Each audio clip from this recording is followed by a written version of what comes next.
This file was recovered from the Unsolved Archives. Its clearance has lapsed. Nothing in it has been corrected. Peter Vane took a DNA test the way millions of people do, for fun. A little tube, a bit of spit, drop it in the mail, wait for the map that tells you where your people came from. He mailed it on a Monday. 3 weeks later, Peter was dead. 52 years old, a sudden heart attack, no history of trouble, sad but ordinary. And then 10 days after they buried him, the email arrived. His results were ready. They didn't just tell Peter where his family came from. They told him the family he thought was his wasn't, and that a fortune had gone to the wrong man for 50 years.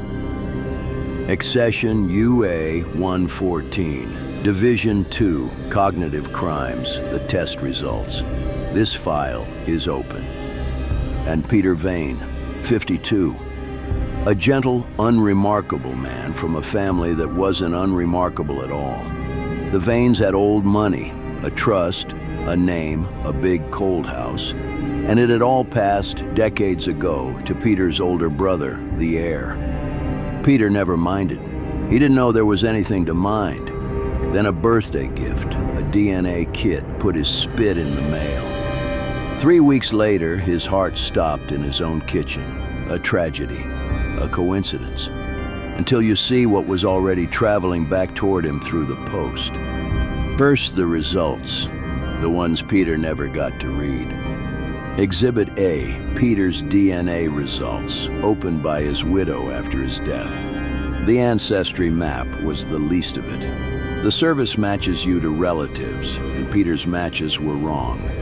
The people he'd called family his whole life shared almost no DNA with him, but a different family, one connected to the Vane estate 2 generations back, matched him like a son. Peter wasn't a lesser Vane. By blood, Peter was the true heir.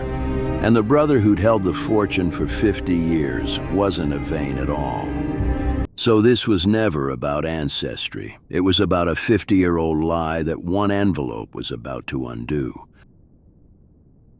Here's the part that turns a coincidence into a crime. Peter didn't take that test in secret. He mentioned it at a family dinner, laughing, curious, wondering what it'd say.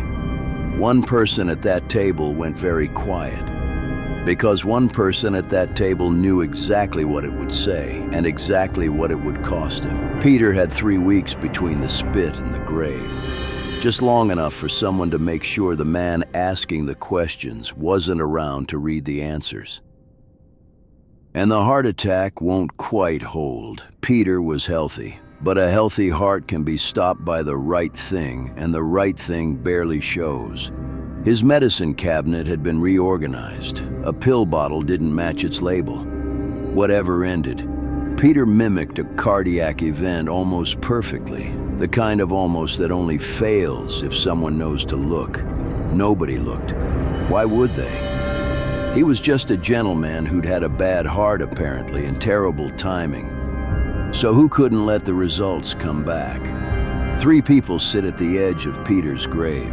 There's Peter, who mailed a tube for fun and never learned he was the answer to a 50-year question. There's the man who's been the heir since childhood, who is not, by blood, a Vane at all.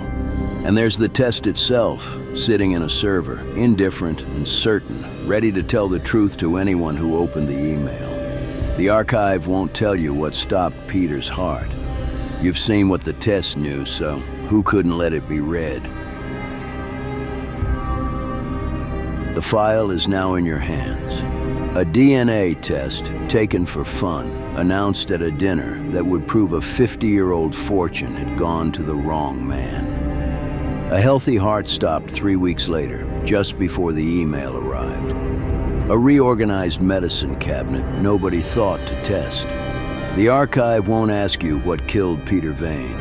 It'll ask you who couldn't let the results come back. Say the name in the comments. The archive won't confirm it, but the wall remembers who called it. One detail still doesn't fit. Peter's sample almost didn't make it to the lab. The tracking shows it was marked, delivered, then re-scanned days later from a sorting facility that closed years ago. The same defunct facility stamped on exactly one other sealed file in this archive. Someone tried to make the tube disappear and failed. This thread stays open. The Wall of Detectives. Every file, the detectives whose verdicts hold are named here, by rank, by name. The archive never tells you the answer, but the wall remembers who found it. Tonight it's empty. Solve this file, detective. Your name goes here. This file stays open. They all do.